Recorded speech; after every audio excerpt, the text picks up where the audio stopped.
오늘 읽은 본문은 비시디아 안디옥에서의 그 사역의 결과적인 부분과 함께 그 다음 사역지인 이고니온에서의 복음 사역을 기록하고 있습니다.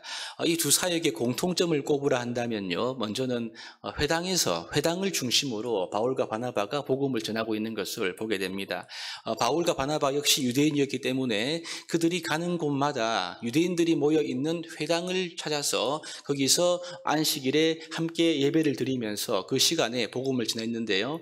이 당시 유대인의 회당은 단순히 예배 초소만이 아니라 그 유대 지역에 있는 유대인들과 이방인들이 함께 모여서 그 지역의 여러 가지 크고 작은 일들을 의논할 수 있는 그런 공식적인 자리가 회당이었습니다. 그러다 보니까 여기에는 많은 유대인들이 모였고 그뿐만 아니라 유대교로 개종한 헬라인들도 여기에 모여 있었고요. 뿐만 아니라 지난번 우리 고넬료와 같이 비록 개종치 않았지만 이제 회당 예배를 드리면서 하나님을 경외했던 이방인들도 여기에 모였다는 것을 알 수가 있습니다. 그래서 이 회당이야말로 이 바울과 바나바가 복음을 전할 수 있는 아주 최적의 장소였는 거죠. 그래서 함께 여기서 복음을 전하는데요. 이전에 비시디아 안디옥 지난 본문이었죠. 거기서 바울이 설교를 합니다. 마치 베드로와 스데반의 설교를 섞은 것 같은 굉장히 복음의 핵심을 담은 설교를 하자 큰 반응이 일어나게 되었죠. 그래서 그 다음 안식일에도 말씀을 좀 해달라 이런 요청을 받게 되었고 오늘 본문에 보니까 그 성에 다음 안식일에 거의 모든 사람들이 말씀을 듣기 위하여 다 모였다. 그렇게 말씀하고 있습니다. 그만큼 이 바울의 설교가 그 지역에 있는 많은 사람들에게 어떤 큰 이제 반응을 일으켰다는 것을 우리가 볼 수가 있죠. 이고니온도 마찬가지였습니다. 이고니온에서도 회당을 찾았는데 많은 허다한 무리가 믿었다. 이 말은 많은 사람들이 회당에서 와서 말씀을 들었다는 것을 여기 의미하고 있는 것이죠. 그래서 회당을 중심으로 복음을 전했습니다. 그래서 많은 사람들이 복음의 말씀을 들을 수가 있었고요. 그 다음 공통점은 이 비시디아 안디옥과 또 이고니온에서 똑같이 박해를 받게 되었습니다. 생명의 복음을 전하니까 반대 세력의 막강한 저항을 받게 되었는데요.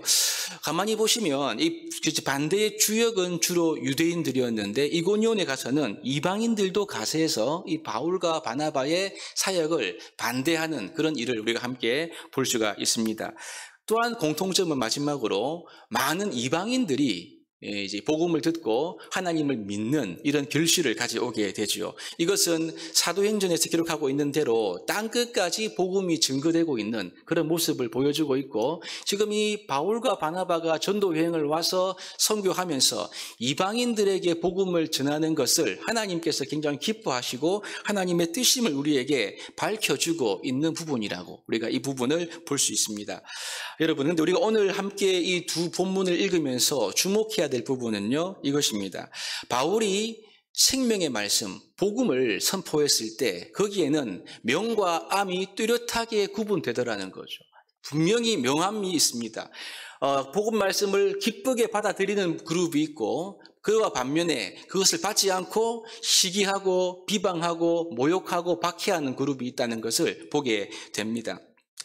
받는 자들은 어떻습니까? 주로 이방인들이었죠. 이방인들이 말씀을 받으니까 구원을 받게 됩니다. 생명을 얻는 거니까요. 그러니까 우리가 설교는 복음 증거는 단순히 말의 전달, 지식의 전달이 아니라 우리가 믿고 있는 하나님의 생명이 흘러가는 일이기 때문에 여기에는 악한 영들의 방해가 있는 것인데요. 그 배후에 믿지 않는 강팍한 이 유대인들을 통해서 복음을 대적하는 이런 일들이 일어나게 되죠. 그래서 여러분 두 가지밖에 없습니다. 우리가 하나님 말씀을 들을 때 거기에 반응하느냐 아니면 거부하느냐 여기에 따라서 그 열매가 확연하게 차이가 나는 것을 보게 되죠. 보시면 받는 자들은 어떻습니까? 기쁨과 성령이 충만했다 이렇게 기록을 하고 있습니다. 하나님 말씀을 받으니까 기뻐하고 성령이 충만하고 하나님을 찬송하는 결과가 있는데 받지 않는 사람들은 비난과 모욕과 박해와 이런 이 시기심으로 그들의 마음이 가득 차게 되는 거죠.